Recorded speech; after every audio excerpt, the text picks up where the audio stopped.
Good afternoon, this is Mario Cortez, and today's topic is how to find your mojo. You know, there was a book that was called Who Stole My Mojo? And look, I want to tell you first of all that nobody stole your mojo, you didn't lose it, and really finding your mojo is all about getting to the heart of things. I've been approached by a number of young people especially, just a little confused about what they should be doing in life. You know, they've got a lot of talents and they just want to get to the heart of things. They want to know exactly what they should be doing in life. And today I just want to go through some simple questions to get to your mission. Your mission is the thing that you're most suited to, the thing that you're talented with. And so we want to get to that by just asking you some simple questions that will get to the heart of it. So that's what today's is all about. First of all, let me start by saying, why is there such a confusion with especially young people as to, you know, what should I be doing? I'm so good at so many things and I just don't know which one to pursue. Well, I guess it comes back to the fact that we are consumers and we're bombarded by choice. You know, we have choice every day. We can choose what brands we use or wear. We can choose where we work. We can choose the food we eat. Whether it's a restaurant or the stuff you buy at your local grocery shop. We can choose the gadgets that we buy. We can choose the TV channels that we watch, and there are so many, and that's just free to air. And then, you know, when you've got private companies, the channels are just, you know, you could spend your life just surfing channels. We have an overwhelming amount of choice, in fact, and unfortunately we apply the same consumer mentality to our lives. We have so many things that we want to do, so many things that we could do. And, you know, while we have the freedom to choose, we rob ourselves of the power of focus. You see, there's a price to pay. We value freedom, of course. We value that freedom to choose. But what if I told you that there is something more valuable in the marketplace and it may cost you certain freedoms?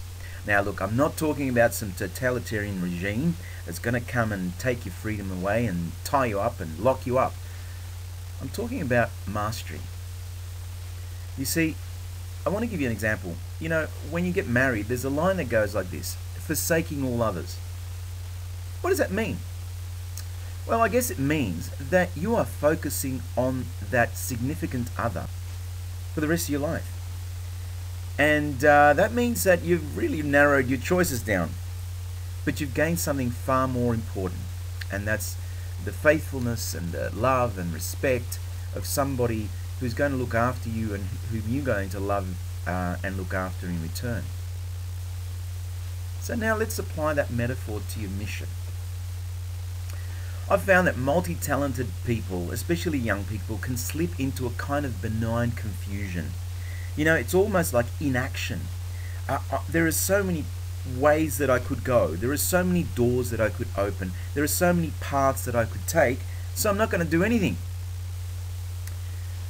And unfortunately, time slips by, as well as the opportunities. So what I want to challenge you, if you're a young person, or if you're not so young, is to sharpen your focus. And we're going to do that by asking you some key questions that'll get to the heart of things. Get to your mojo. Yes, nobody stole your mojo, and you didn't lose it. If you did lose it, check the back of the couch. Okay, Marcus Buckingham, great writer, says that the best thing you can offer your employer is your strength. How many times have you gone to one of those meetings with your boss and they've said, hey, you've got a gap here and we would like to fill it? And you know, many people want to work or want you to work on your weaknesses. But let me tell you something. If you spend all that energy on your weakness, you may get it up to, say, an average. So if you were, if your paperwork, say, was around 2, and you spent, and your time management was around that level, and you spent seminars, and you spent money, and you spent time, and you spent effort, and you did professional development on that, you may get it up to average.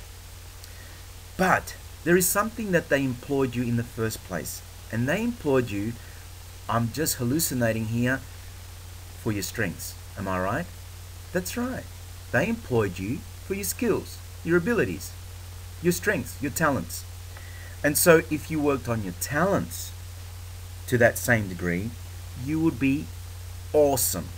That's right. People pay for awesome. Nobody is going to pay you for average. Look, I've seen young people and older people as well being totally deluded, I guess that's the word, about their singing ability.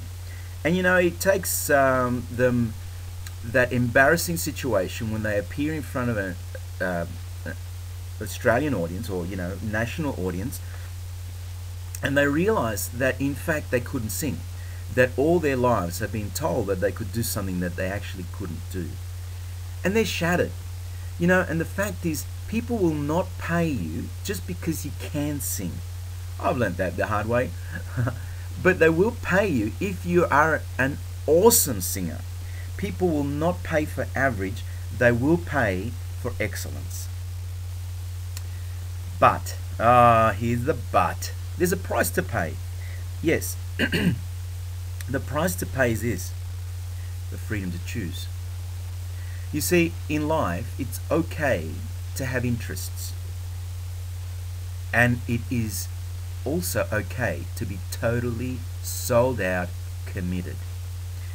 You will have to perhaps leave aside some of your interests in order to get good at the thing that you're committed to.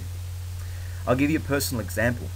I love to play guitar and I love to sing, and I'm a pretty good singer, I reckon, but I wouldn't go on national television, that's for sure.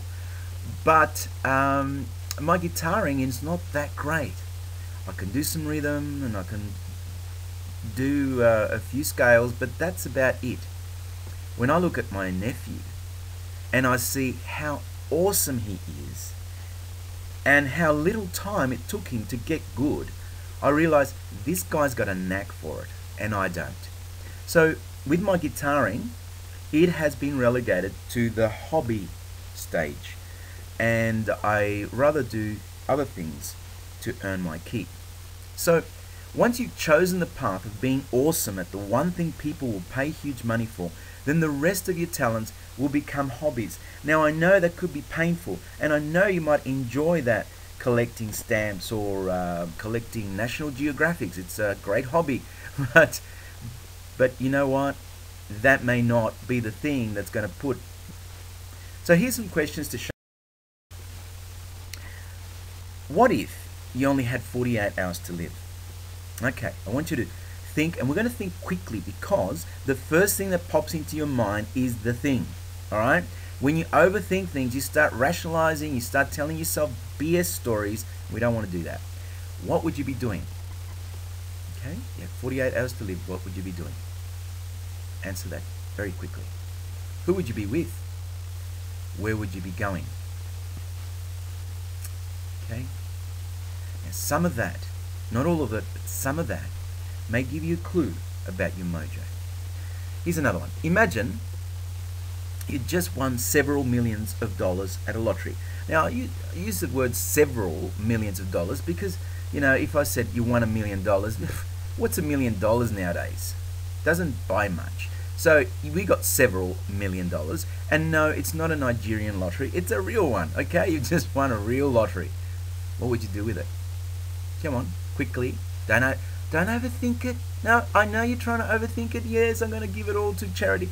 No, don't BS me and don't BS yourself. What would you really do with it? How would you spend it? Who would you spend it with? What legacy would you like to leave behind? Important questions, and these are some of the clues. These are not in themselves your mojo, but these will give you about your mojo. Alright, now you're a time traveler.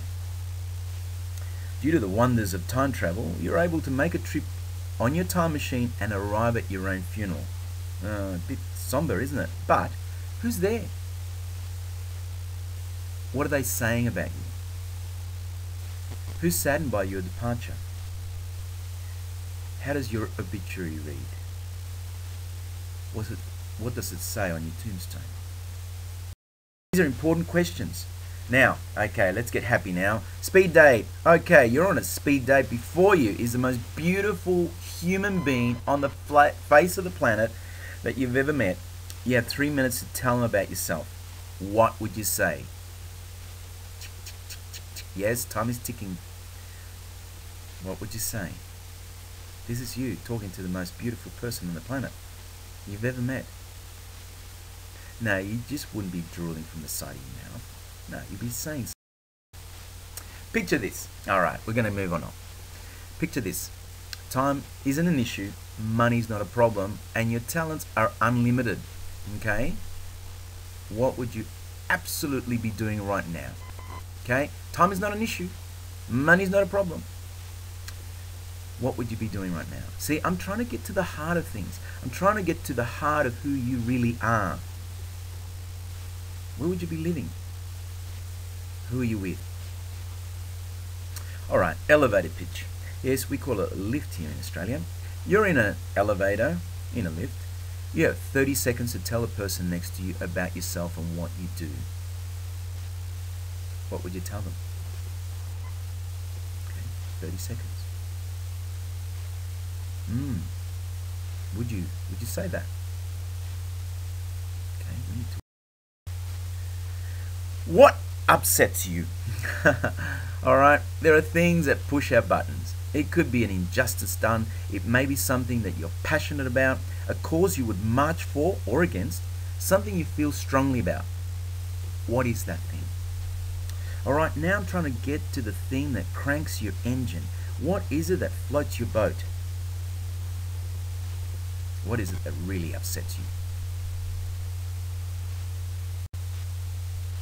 Okay, let's get happy again. If you're happy and you know it, okay, you're really happy. In fact, you are totally over the moon ecstatic. What is making you so happy? Why are you happy? What's making you that way? Explain it to me. I don't get it. Why are you so Alright, what would you do? What would you do if you knew that you couldn't fail? You know, failure is or fear of failure is such a huge thing, especially with adults. You know, kids don't mind failing. That's why they learn so quickly. It's not because they're bright or got fresh brains. It's because they're not afraid to fail. But what could you do? What would you do if you knew that you couldn't fail? Alright. A genie. Okay. You get 3 wishes from a genie. Yes. No, forget the packet of Tim Tams. Come on, what would you wish for? Really? Okay. You got 2 other wishes. Excellent. And the 3rd one? Great. Now we're getting somewhere. Name 3 things that your friends tell you that you're good at. You know, friends can give us some really honest feedback. Sometimes we don't like that. But feedback is the breakfast of champions. You need to remember that. So what are the 3 things that your friends are telling you about yourself?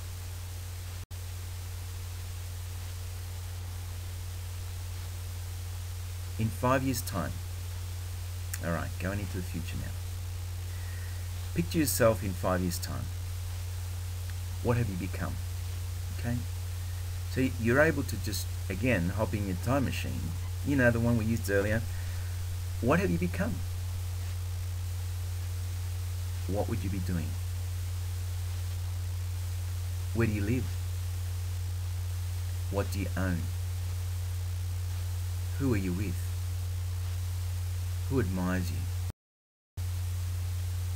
Thank you so much. There's some basic questions, hopefully, to clarify or to get to the heart of things for you, to get to your mojo. Remember, you haven't lost your mojo. No one's stolen it. It's right there within you. My name's Mario Cortez, and I run a company, BizNet Australia.